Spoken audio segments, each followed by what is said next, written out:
કોંગ્રેસ કિસાન સંઘના પ્રમુખ પાલ આંબલિયા આપણી સાથે જોડાઈ ગયા છે। કદાચ મોહનભાઈનો ફોન કટ થઈ ગયો છે।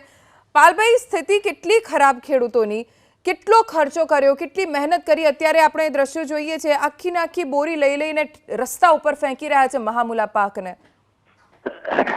એબીપી અસ્મિતાના માધ્યમથી ખાસ કરીને જે લોકો ઘરે બેઠા બેઠા ડુંગળી ખાય છે અને જે લોકો એવું પણ કહે છે કે ગરીબોની કસ્તુરી શું કહેવાય ગૃહિણીઓને રડાવે છે, એમને મારે કહેવું છે કે જે લોકો આવો પ્રચાર કરે છે એમને કહેવું છે, જે લોકો આવી વાતો કરે છે એમને કહેવું છે કે તમારા મેકઅપના ખર્ચાની સરખામણીએ ડુંગળી મોંઘી નથી।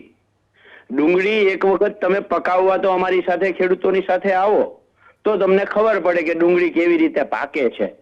રાત દિવસ ટાટ તડકો કંઈ જોયા વગર ખેડૂતો મહેનત કરે, ખેડૂતો આશા અપેક્ષા રાખે કે ગયા વર્ષે ડુંગળીનો ભાવ આવ તળિયે ગયો તો સરકારે, આ ખોટી સરકારે જાહેરાત પણ કરી હતી કે અમે ડુંગળીએ પ્રતિ કિલો 1 રૂપિયો ને 2 રૂપિયા આપશું। સરકારે ન આપ્યા, પણ આ વર્ષે ખેડૂતોને આશા હતી। આ ડુંગળી માત્ર ડુંગળી નથી, આ ડુંગળી અરે ખેડૂતોના અરમાનો છે, એમના દીકરા દીકરીના લગ્નના, એમના સગપણના, એમના ભણતરના અરમાનો છે કે આ ડુંગળી વેચાશે તો હું આ કરીશ, આ ડુંગળી વેચાશે તો હું આ કરીશ।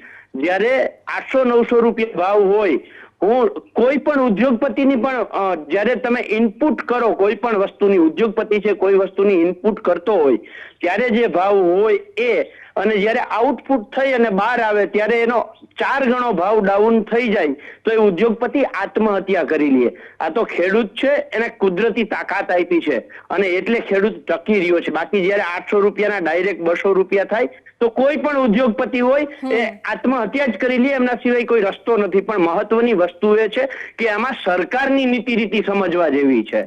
સરકાર એક બાજુ ખેડૂતોને ડબલ આવકની વાત કરે છે અને બીજી બાજુ 800 ના ડાયરેક્ટ 200 રૂપિયા કરે છે, તો સરકાર આમાં 100% જવાબદાર છે। આ સરકારની ભૂલ નથી, આ સરકારે ઈરાદાપૂર્વક લીધેલું પગલું છે અને આ પહેલી વખત નથી। એબીપી અસ્મિતાના માધ્યમથી હું છેલ્લા 4 વર્ષમાં સરકારે ખેડૂત વિરોધી આવા જે નિર્ણયો લીધા છે યાદ કરાવવા માંગુ છું। ઓકે, પાલભાઈ માફ કરજો, આપને અટકાવવા માંગીશ, સમયનો અભાવ છે। આભાર એબીપી અસ્મિતા સાથે વાત કરવા માટે।